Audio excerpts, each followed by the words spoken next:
안녕하세요. 오늘은 23년도 11월 수능 지문, 일명 개딱지 지문이죠. 기초 대사량 지문 해설해 보겠습니다. 제가 저번에 영상을 찍어 보니까 제가 좀 실전적인 해설을 하려고 필기를 다 지우고 있었는데 아무래도 좀 해놓고 하는 게 제가 설명하고 싶은 내용을 다 말할 수 있을 것 같아서 이번에는 어느 정도 필기를 해놓은 상태에서 해설을 해보도록 할게요. 하루에 필요한 에너지의 양은 하루 동안의 총 열량 소모량인 대사량으로 구한다. 그러니까 하루에 어떤 에너지가 필요할 텐데 그게 뭐 총 열량 소모량인 대사량으로 구하는구나. 뭐 정의니까 체크를 해놓고 뭐 에너지라는 게 열량이랑 뭐 같은 건가 보네. 오케이. 그중 기초 대사량은 대사량 중에서 하루에 필요한 에너지 양인 대사량 중에서 기초 대사량은 생존에 필수적인 에너지로 뭐 쾌적한 온도에서 편히 쉬는 동물이 공복 상태에 생성하는 열량이구나. 그럼 이제 한번 봐야지. 뭐 기초 대사량은 뭐 이건 기초 상식이기도 하니까 뭐 생존에 필수적인 에너지를 기초 대사량이라고 하는 건 사실 배경 지식으로 알고 있어. 근데 그거를 왜 쾌적한 온도이고 왜 편히 쉬는 동물이 왜 공복 상태일까? 뭐 생각을 해보면 사실 움직이는 상태면 어쨌든 열량 소모량이 더 많을 테니까 뭐 그 움직일 때도 측정하고 쉴 때도 측정하면 그 움직임의 여부에 따라서 매번 측정값이 달라지잖아. 그러니까 어떤 기준을 잡아야 될 거고 생존의 필수적인 에너지니까 아무리 적어도 이건 있어야 된다. 그러니까 뭐 특별한 움직임도 없고 특별한 뭐 쾌적한 온도여서 뭐 추운 곳에서 열을 더 내야 된다든지 아니면 따뜻한 곳에서 땀을 흘려서 열을 낮춰야 된다든지 뭐 그런 상황도 없는 뭐 그런 상황인가 보구나. 말로 하면 되게 길지만 하여튼 제가 강조하고 싶은 건 좀 생각을 해봐야 된다. 그냥 이걸 정의를 외우지 말고 쾌적한 온도, 편히 쉬는 동물, 공복 상태 이걸 외우지 말고 왜 쾌적한 온도고 왜 편히 쉬는 이고 왜 공복 상태일까 한번 생각을 해보면 좋습니다. 이때 체내에서 생성한 열량은 일정한 체온에서 발산되는 열량과 같다. 생성은 발산과 같구나. 오케이. 오케이. 그러면 기초 대사량이라는 건 뭐 이러이러한 상태에서 생성한 열량이고 그러한 상태에서 발산된 열량과 같다. 오케이. 기초 대사량은 뭐 60에서 75%고 근육량이 많을수록 증가한다. 뭐 배경 지식 이 정도는 알고 있을 거고 다들 그냥 정보량으로 아마 문제에 나올 확률이 높겠죠. 이런 건 그냥 생각만 해두고. 그래서 기초 대사량은 직접법 아니면 간접법으로 구한다. 이렇게 나뉘는 거는 1번, 2번 마킹을 해두면 좋습니다. 1번 직접법은 온도가 일정하게 유지되고 공기 출입량을 알고 있는 호흡실에서 동물이 발산하는 열량을 열량계를 이용해 측정하는 방법. 그러면 정보량 폭탄이야. 일단 정의니까 묻긴 묶었는데 이것도 당연히 외우지 말고 왜 그런지 생각을 해봐야겠죠. 온도가 일정하게 유지돼야 된다. 이거는 그럴듯해. 왜냐면 기초 대사량은 쾌적한 온도이잖아. 쾌적한 온도. 그러니까 그런 쾌적한 온도가 유지가 돼야겠지. 그리고 공기 출입량을 알고 있는. 이거는 뭐 공기 출입에 따라서 뭐 온도가 바뀌어서 그런 거 아닐까? 그렇게 생각을 하고 이 생각은 그냥 생각만 하는 거야. 그러니까 이 생각이 실제랑 달라도 상관이 없어. 중요한 건 내가 왜 그럴까에 대해서 생각을 했냐 안 했느냐지 그 생각이 맞았냐 틀렸느냐가 중요한 게 아니에요. 그래서 공기 출입량은 온도의 유지 때문에 그런 걸 측정해야 되는 게 아닐까 해서 동물이 발산하는 열량. 이것도 위랑 좀 연관이 있는 거죠. 발산하는 열량이 곧 뭐랑 같아? 생성한 열량과 같으니까. 그거를 열량계를 이용해 측정하는 방법. 이것도 그냥 넘어가지 말고 열량계라는 게 뭘까 한번 고민을 해봐야지. 근데 알 수 있어 없어? 없지. 그러면 그래도 한번 고민을 해보는 거야. 열량계를 이용해 측정한다는 열량계가 뭘까? 이게 그 말로 하면 되게 길지만 생각으로 하면은 열량계가 뭐지? 이거는 0.1초 만에 끝나잖아요. 그래서 꼭 해보면 좋을 것 같고 두 번째 간접법. 간접법은 호흡 특정 장치를 이용해 산소 소비량과 이산화탄소 배출량을 측정하고 이를 기준으로 체내 생성된 열량을 추정하는 방법. 뭐 산소 소비량과 이산화탄소 배출량을 측정을 하면 뭐 열량을 추정할 수 있다네요. 그러면 그 메커니즘은 또 뭐야? 그건 나도 모르겠어. 근데 하여튼 할 수 있다네. 근데 아마 이런 거 아닐까? 배경 지식을 좀 활용을 해보면 어쨌든 인간이 에너지를 만들 때 그러니까 세포 호흡을 할 때 그 TCA 회로 까지는 조금 뭐 생투 내용이니까 그렇다고 쳐도 어쨌든 세포호흡 과정에서 CO2가 생긴다는 거는 어느 정도 다들 상식으로 알고 있는 거니까 그래서 뭐 그 과정에서 이산화탄소 측정량을 통해 뭐 세포호흡의 정도 그래서 열량의 생성 정도 그런 거 알 수 있는 거 아닐까? 라는 나의 추측 정도를 하면 좋을 것 같아요. 그리고 이거는 간단하게 이렇게 나눠두면 좋습니다. 그 실제 시험장에서도. 그래서 직접법과 간접법이 있고, 직접법은 뭐 열량계를 이용해서, 간접법은 호흡 측정 장치를 이용해서 측정하는구나. 그래서 19세기 초기 연구는 한번 생각해 보세요. 1800년대를 생각해 보는 거야. 19세기라는 건 1800년대에서 1900년 전까지니까 그 시대 정도. 그 시대에서 체외로 발산되는 열량이 이건 뭐야? 이건 기초대사량이야. 그러니까 체외로 발산되는 열량은 체내에서 생성된 열량과 같고, 그 체내에서 생성된 열량이 뭐 아까 말했던 여러 조건 있죠. 뭐 편한 상태 정도, 하여튼 그런 상태에서 측정이 됐다면 체내에서 생성된 열량이 그게 기초대사량이잖아. 기초 이렇게 써놨어요. 저는 읽을 때 그게 체포 면적에 비례한다. 그러면 이렇게 써놔야죠. 그것도 즉 그 둘이 항상 일정한 비를 갖는다는 것이다. 그렇구나. 뭐 열량이라는 게 체표 면적에 비례하는구나. 근데 이 체표 면적은 체중의 0.67배 67제곱에 비례하는구나. 그것도 써놨어요. 이거에 비례하는구나. 오케이. 근데 이제 어떤 변수의 증가율은 증가 후값을 증가 전값으로 나눈 값이니까 체중이 커지면 체중은 2다. 그러니까 여기는 빨리 읽어줘야 돼. 왜냐면 되게 쉬운 내용이잖아. 여기를 막 집중해서 막 정의를 표시해. 증가율은 증가 후값을 증가 전값으로 나눈 값. 이러면 시간이 오래 걸리죠. 빨리 읽을 수 있는 부분은 빨리 읽어줘야 된다. 저도 검은색으로 표시한 부분이 처음 읽을 때 표시한 부분인데 지금 보면 여기는 거의 표시가 없죠. 그래서 내가 빨리 읽을 수 있는 부분은 빨리 읽어줘야 돼. 그거는 정답이 없어요. 내가 배경 지식이 있는 부분을 빨리 읽는 거니까 기본적으로 나한테 쉽거나. 그러니까 어떤 사람은 여기를 앞을 빨리 읽을 수도 있는 거고. 저는 뭐 증가율은 증가 후 값을 증가 전 값으로 나눈 값이다. 이미 아는 거야. 그리고 2를 W로 나누면 2다. 뭐 이런 것도 사실 읽을 필요가 없죠. 2 나누기 1을 못하는 사람이 어디 있어요. 그래서 하는데 그거에 0.67 제곱을 하니까 기초 대사량은 1.6이 된다. 왜냐면 체중에 그대로 정비례가 아니라 0.67에 비례하니까. 그래서 1930년대에 클라이버는 뭐 다양한 크기의 동물의 기초 대사량 측정 결과를 분석했다.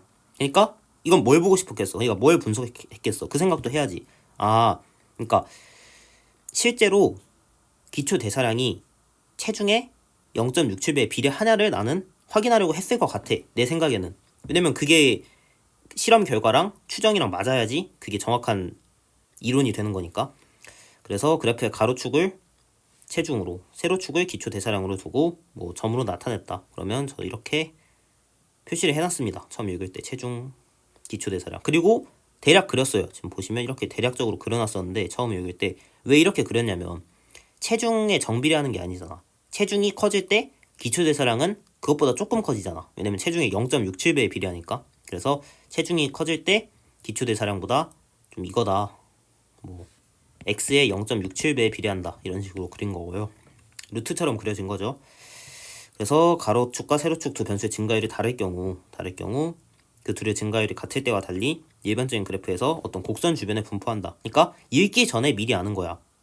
읽기 전에 내가 생각을 해서 미리 읽은 것과 다름없는 거죠. 그럴 수밖에 없다는 걸 내가 미리 알고 들어가는 거야.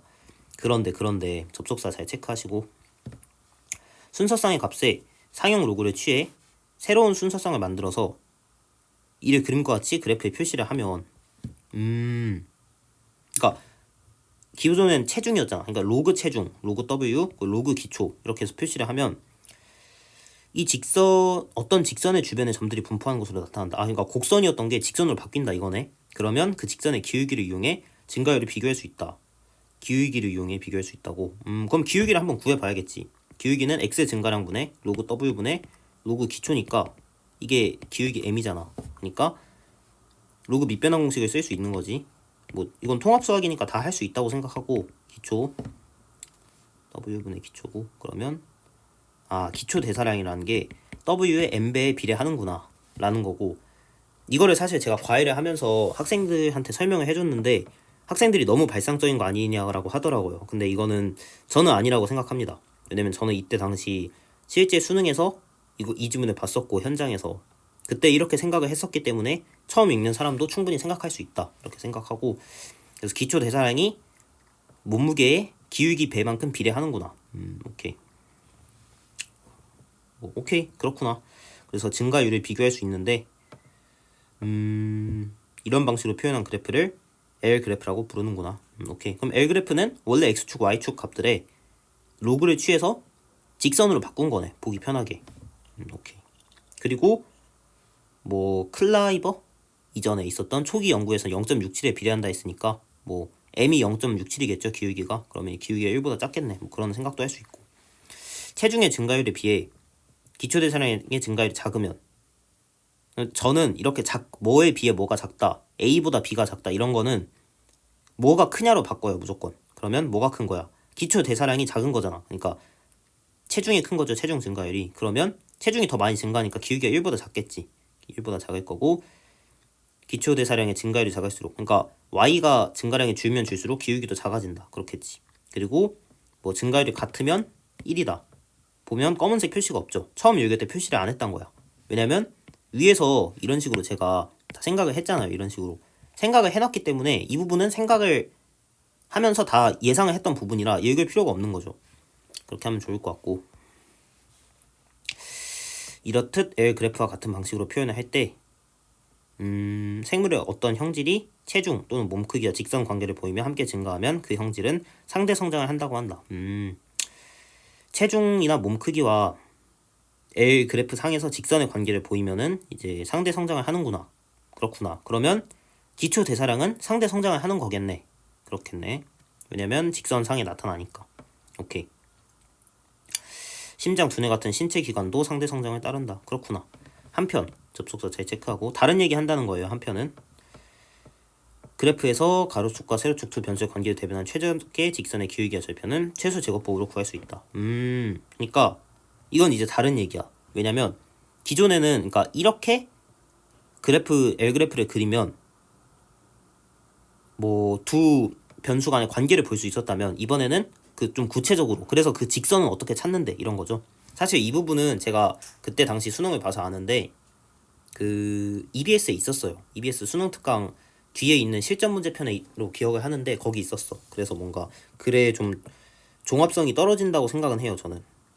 그러니까 위에는 좀 정성적인 내용을 다뤘다면 밑에는 좀 정량적인 내용을 다루는 거라, 그거는 좀 이런 속사정이 있습니다. 그때 당시 EBS 연기여서. 그래서 우선 그래프에 두 변수의 순서상을 나타낸 점들 사이를 지나는 직선을 그립니다. 그래서 저도 처음 읽을 때 그렸어요. 점들이 있고 뭐 그 사이를 지나는 직선이 있구나. 그래서 각 점에서 가로축의 수직 방향으로, 가로축의 수직이면 무슨 선이야? 세로죠, 세로. 그러니까 이런 건 좀 저도 이해가 안 돼요. 그냥 세로 방향으로 하면 되는데 가로축의 수직 방향으로 직선까지의 거리, 이게 편차죠. 이걸 편차라고 한대. 이걸 편차의 절대값을 구하고 이들을 각각 제곱하여 합한 것이 편차 제곱 합이다. 그럼 이것도 이 정도는 배경지식으로 있어야죠, 여러분. 확통을 안 해도 편차 제곱 합의 평균이 뭐예요? 그럼 분산이잖아.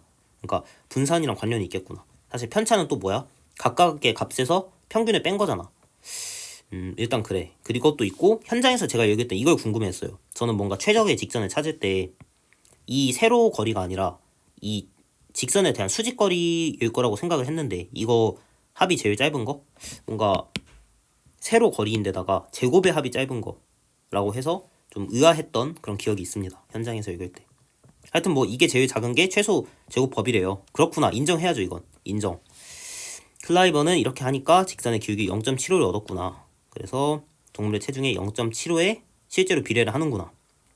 그리고 이 0.75를 대사체중이라고 부르는구나. 그래서 아까 옆에다가 써놓던 여기다가 또 써놨습니다. 대사체중. 사실 처음에는 0.67이었는데 이게 0.75로 바뀐 거죠. 아까 할 때 이건 제가 체크를 안 했네요. 그래서 대사체중은 치료제 허용량의 결정에도 이용되는데, 왜냐면 치료제 허용량이 체내 대사와 밀접한 관련이 있다. 그래서 대사체중에 비례하여 정한다. 이것도 그냥 읽으면 안 돼. 그러니까 지금 우리가 다뤘던 건 기초 대사량이잖아. 근데 이 대사체중이 기초 대사량에 비례하는 그 체중의 0.75와 같은 것이고, 그러니까 기초 대사량이 체내 대사량도 밀접한 관련이 있나 보네 라는 것도 알면 좋다. 그래서 이제 문제를 한번 풀어보겠습니다. 클라이버의 법칙은 기초 대사량이 대사체중에 비례한다고 본다. 당연하죠. 이거는 뭐 그대로 읽는 거죠. 뭐 당연한 거야. 이거는 지금까지 말한 게 이거니까. 대사체중은 체중의 0.75배, 다들 아실 거라 생각하고, 어떤 개체가 체중이 늘 때 근육량이 늘면 기초 대사량이 증가한다. 당연하죠. 일단 체중만 늘면 어때? 체중이 늘어도 기초 대사량은 증가할 수밖에 없어. 왜냐면 체중이 늘면 그 체중을 감당할 수 있는 기초 대사량이 증가해야 되니까. 근데 심지어 근육량이 늘었대. 아까 기억나겠지만 근육량이 많으면 뭐 증가한다 이런 내용도 있잖아요. 내용도 있으니까 당연히 맞는 거고. L 그래프에서 직선의 기울기는 가로축과 세로축 두 변수의 증가율의 차이와 동일하다? 아니지. 차이랑은 전혀 관련이 없어. 그러니까 차이라는 건 뭐 얘가 2배 넣을 때 얘가 1.5배 넣으면 기울기는 뭐 0.5다 이런 건데 우리의 상식이랑도 맞지 않아. 이 증가율의 차이라는 건. 그럼 증가율에 뭐랑 비례해? 증가율에 뭐 로그배랑 비례하는 거지. 로그배랑 비례하는 게 아니라 로그랑 같은 거고 뭐 로그 x분의 로그 x의 y 뭐 이거랑 같은 거고 하여튼 차이는 절대 아니라는 거. 실전이었으면 3번 쓰고 넘어가면 되고 4번 5번 안 읽고. 최소 제곱법은 두 변수 간의 관계를 나타내는 최적의 직선의 기울기와 절편을 뭐 당연한 그냥 정의 그대로. 중요한 건 이거 답을 맞추기 위해 이렇게 막 왔다 갔다 하면서 눈알을 굴리면 안 된다는 거. 그냥 내가 이미 머릿속에 들어와 있어야 되는 거죠. 내용이 그 지문으로 돌아가는 게 아니라. 그리고 동물의 신체 기관은 심장과 두뇌의 크기는 상대 성장을 한다. 뭐 기억나겠죠 다들. 상대 성장한다. 그래서 추론 내용을 적절하지 않은 것은 아는 것 잘 체크해 주시고. 일반적인 경우 기초대사량은 하루에 소모되는 열량 중에 아까 뭐 75에서 80이었던 걸로 기억해요. 어쨌든 제일 컸다는 건 분명해. 60에서 75네요. 저도 이건 놓쳤는데 하여튼 가장 큰 비중. 클라이버의 결론에 따르면 기초대사량은 체포 면적에 비례한다고 볼 수 없겠지. 왜냐면 체표 면적은 0.67이었잖아. 체표 면적은 여기 정리한 거 한번 볼게요. 체표 면적은 0.67이었고 실제 L 그래프로 해보니까 0.75니까 그럼 체표 면적보다 크게 비례해 작게 비례해. 요즘 수능은 사실 여기까지 물어보는 거야. 그냥 비례하지 않는다가 아니라 체표 면적보다 크게 비례해 작게 비례해. 크게 비례하는 거지. 0.75배니까 요즘은 이런 것까지 물어본다. 이중차분법이 대표적인 예시고 여기서도 비슷하게 나온 거죠. 4번에 나올 거예요. 이따가 19세기 연구자들은 체중의 증가율보다 기초대사량의 증가율이 작다고 그렇겠지. 체중의 0.67에 비례하니까. 이거는 근데 19세기뿐만 아니라 사실 클라이버도 똑같아. 클라이버도 0.75에 비례한다고 했으니까 증가율이 작다고 생각했겠지. 체중보다. 4번 코끼리에 적용하는 치료제 허용량을 기준으로 체중에 비례하여 생쥐에게 허용량을 정하면 과다복용이 될 수 있다. 현장에서 저는 넘어갔어요. 왜냐?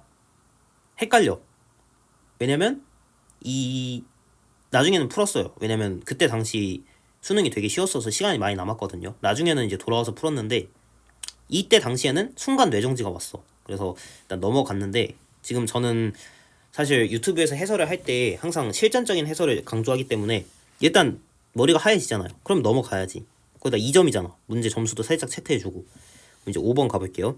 클라이버의 법칙에 따르면 체중이 증가함에 따라 늘어나는 에너지 필요량이 이전에 생각했던 것보다 많겠군. 사실 아까 제가 2번에서 얘기한 거죠.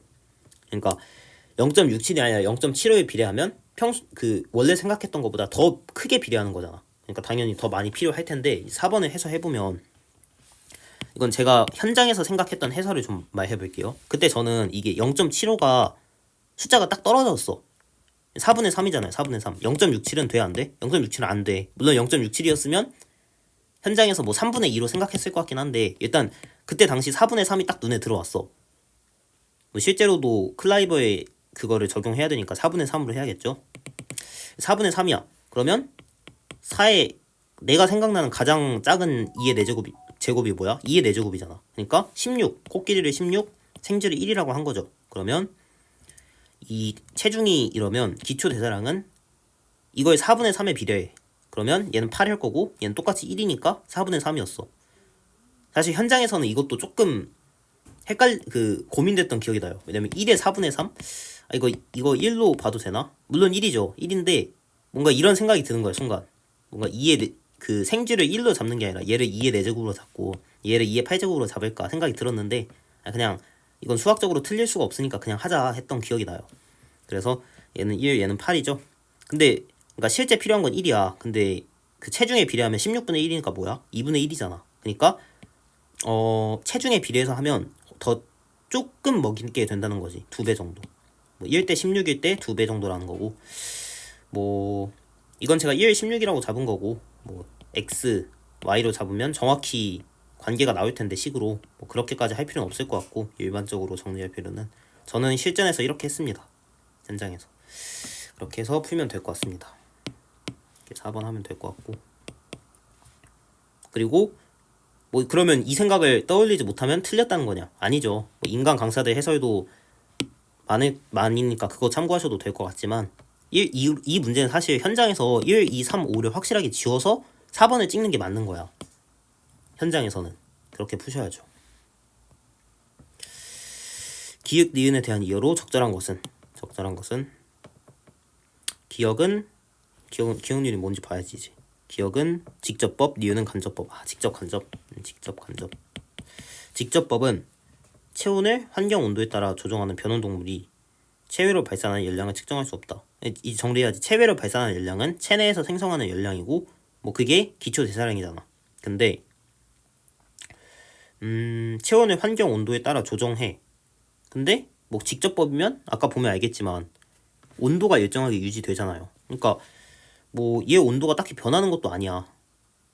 그렇죠. 왜냐면 외부 온도에 따라 자기 온도를 맞추는데 외부 온도를 애초에 직접법은 일정하게 유지를 시켜. 그러니까 얘 온도도 딱히 변하지도 않아. 그러면 뭐 체외로 발산한 열량을 측정할 수 없다? 그러니까 문제의 포인트를 잘 모르겠어. 그때 당시에도 솔직히 이 문제는 너무 쉽게 답을 골라서 기억은 잘 안 나는데 그러니까 1번은 측정할 수 없다라고 말하려면 뭔가 딱 이것 때문에 안 되는구나 이게 있어야 되는데 딱히 그런 이유를 모르겠어. 근데 뭐 변온 동물이 어쨌든 포인트인 것 같은데 온도를 조정한다는 뭐 전체 환경의 온도 자체가 일정하니까 체온도 일정할 거고 그러면 뭐 굳이 안 될 이유를 못 찾겠는데 해서 X. 니은 호흡에 이용한 산소의 양을 알 필요가 있지. 애초에 호흡에 이용한 산소랑 이산화탄소 양으로 하는 건데 기읍은 니은과 달리 격한 움직임이 제한돼. 니은과 달리가 아니지. 니은과 같이지. 둘 다 기초 대사량이니까 움직임은 없어야 돼. 그리고 기역과 니은은 모두 일정 체온에서 체외로 발산은 체외에서 생성. 그리고 뭐 그게 기초 대사량이잖아. 뭐 4번 답이 맞는 거고. 5번 생존에 필수적인 최소한의 에너지를 공급하면서 아니지. 생존에 필수적인 최소한의 에너지를 공급한다는 말도 없었어. 내 기억으로는 없었고 한번 볼까요? 이 정도는 사실 돌아가도 돼. 지문을 읽을 때. 에너지를 공급하면서 측정한다 라는 말도 없었고 그리고 무엇보다 얘는 편히 쉬는 동물이야. 그러니까 기초 대사량이 생존에 필수적인 에너지는 맞지만 기초 대사량을 측정하기 위해서 생존에 필수적인 최소한의 에너지만 공급하면 되겠어요? 안 되겠어요? 안 되겠지. 왜냐면 편히 쉬는 상태에서 측정을 하는 건데 진짜 딱 굶어 죽기 직전까지만 에너지 딱 공급하고 측정하면 정상적으로 측정이 안 되겠죠. 그래서 답이 아니다 라는 거. 마지막 17번 이거가 좀 그때 당시 어려웠던 걸로 기억을 하는데 봅시다. 적절한 것은 체크하시고 농기 수컷은 직결 하나가 매우 큰데 상대 성장을 한다. 이런 것도 빨리 날리셔야 돼. 여기서 고민을 많이 하면 된다 안 된다? 농계, 수컷 이런 거에 집중하시면 안 되는 거야. 그래서 상대 성장을 한다. 개딱지 폭을 이용해 집 개발의 길이를 추정하기 위해 다양한 크기의 뭐 했다. 이것도 날려야지. 딱 봐도 다양한 크기까지만 읽으면 다음에 뭔 내용이 있겠어. 다양한 크기의 폭이랑 길이를 측정했다는 내용이 있겠지. 날려야 돼. 그리고 L 그래프를 썼다. 그래서 L 그래프도 보면 다 날리고 뭐만 봐? 가로축의 폭, 세로축의 길이. 오케이. 이것만 체크하고 가시는 거야. 그러니까 이 전체 글을 다 집중해서 읽으면 안 된다. 시간이 없다. 그래서 가로축은 로그 폭, 세로축은 로그 길이. 그러면 사실 현장에서 문제를 읽을 때 이런 고민을 했었어. 사실 저는 글을 다 읽으면 문제가 어떻게 나올지 사이즈가 보이거든요. 근데 사실 L 그래프와 일반 그래프의 차이를 물어볼 줄 알았는데 L 그래프만 딱 물어봤더라고. 그래가지고 이거 생각보다 쉽겠다 생각을 했어. 왜냐면 L 그래프는 원래면 곡선인 그래프가 직선으로 바뀐다는 게 포인트인데 이건 사실 뭐 그런 걸 물어볼 수가 없잖아. L 그래프만 묻는 거니까. 그래서 뭐 쉽겠는데 생각했었던 것 같고 최적의 직선을 구할 때 최적의 직선의 기울기가 1보다 작으면 이 직선의 기울기가 뭐였어요? 다시 떠올려보면 로그 폭분의 x 증가량분의 로그 길이 이게 m이다. 그래서 밑변환 공식을 쓰면 뭐 폭의 길 로그가 m이니까 이렇게 된다라는 거 다시 생각해 주시고 그럴 때 이 m이 기울기가 1보다 작으면 a에 b가 비례한다고 볼 수가 a면 개딱지 폭이고 b는 길이죠. 없겠지. 그 정확히는 길이가 폭의 m제곱에 비례하는 거잖아요. m제곱에. 이거 그러니까 그리고 이것도 생각보다 과외해보니까 사람들이 잘 모르는 게 수능에서 말하는 비례는 정비례예요. 그러니까 길이가 커질 때 폭도 커지면 이거 비례 아니냐 하는데 그건 비례가 아니야. 길이랑 폭이 뭐 0.67일 때 이게 길이가 2배 될 때 폭의 0.67도 2배가 되면 그런 관계가 비례인 거지. 이거는 아니다. 아닌 게 아니라 비례한다고 할 수 없으니까 맞다. 비례한다고 할 수 없다. 그러니까 맞는 거죠. 답 1번이야. 최적의 직선을 구하여 A, B의 증가를 비교하려고 할 때 최적의 직선으로부터 가로축의 수직 방향으로 멀리 떨어지면 편차제곱의 합은 크겠지. 뭐 클 거고. 편차 제곱의 합이 이거인 거 아시죠? 이거 제곱해서 다 더한 거니까. A 증가율보다 B 증가율이 크면 뭐가 큰지로 다 바꾸라 했죠. 그러니까 Y가 큰 거야. 그러면 어떻게 되겠어? 기울기가 1보다 커지겠지. 1보다 커질 건데 근데 어떤 곡선의 준비는 아니지. L그래프는 무조건 직선이야. 그리고 A 증가율보다 B 증가율이 작다면 A보다 B가 작아. B가 작아. 그러면 큰 집게발의 길이가 작은 거죠. 그러면 폭이 큰 거잖아. 그러면 얘가 큰 거지. 저도 헷갈리네요. 뭐 이쪽으로 더 증가를 할 건데 기울기가 1보다 작겠지. 왜냐면 X축 증가율이 크니까. A 증가율과 B 증가율이 같고 기울기가 1이야. 기울기가 1. 그리고 일반적인 그래프에서 점으로 표시를 한다면 증가율이 같을 때는 일반적인 그래프에서도 직선으로 배치가 될 수밖에 없다. 그렇기 때문에 답은 1번입니다. 이렇게 풀